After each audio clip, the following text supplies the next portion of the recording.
ಸೀರೆ ಹೊಸದಾಗಿದೆ, ಟ್ರೆಂಡಿಂಗ್ ಹಳೇದಾಗಿದೆ.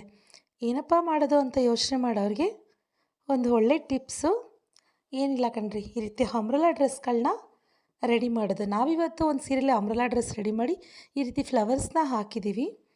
ಈ ಥರ ಫ್ಲವರ್ಸ್ನ ಈಸಿಯಾಗಿ ಹೇಗೆ ಮಾಡೋದು ಅಂತ ನಾನು ನಿಮಗೆ ಇವತ್ತು ತೋರಿಸ್ಕೊಡ್ತಾ ಇದ್ದೀವಿ. ನಾವು ಲೇಸ್ಗಳನ್ನ ಯೂಸ್ ಮಾಡ್ತೀವಲ್ಲ, ಅದೇ ಲೇಸಲ್ಲಿ ನೀಟಾಗಿ ಫ್ರಿಲ್ಗಳನ್ನ ಕೊಡ್ತಾ ಬಂದಿದ್ದೀವಿ ನೋಡಿ.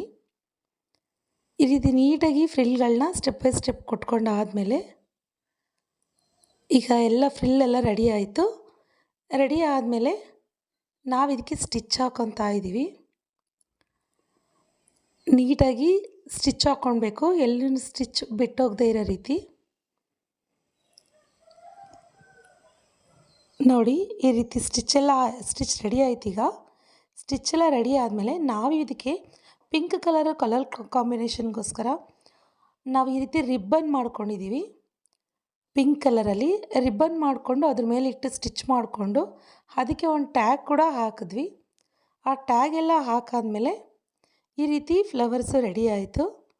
ಈ ರೀತಿ ಫ್ಲವರ್ಸ್ನ ರೆಡಿ ಮಾಡಿಕೊಂಡು ಇದನ್ನು ಡ್ರೆಸ್ಗೆ ಸ್ಟಿಚ್ ಮಾಡ್ಕೊಂಡ್ವಿ.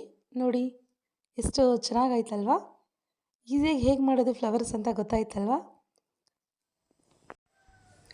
ಫ್ಲವರ್ಸ್ನ ರೆಡಿ ಮಾಡಿ ಜೊತೆಗೆ ನಾವು ಆ ಡ್ರೆಸ್ಗೆ ಹಿಂದ್ಗಡೆ ಒಂದು ಟ್ಯಾಗ್ ಕೂಡ ಹಾಕಿದ್ದೀವಿ. ಆ ಟ್ಯಾಗ್ಗೆ ನಾವು ದೊಡ್ಡದು ಕುಚ್ಚುಗಳು ಕೂಡ ಹಾಕಿದ್ದೀವಿ. ನೋಡಿ ಡ್ರೆಸ್ ಇಷ್ಟ ಆಯ್ತಲ್ವಾ.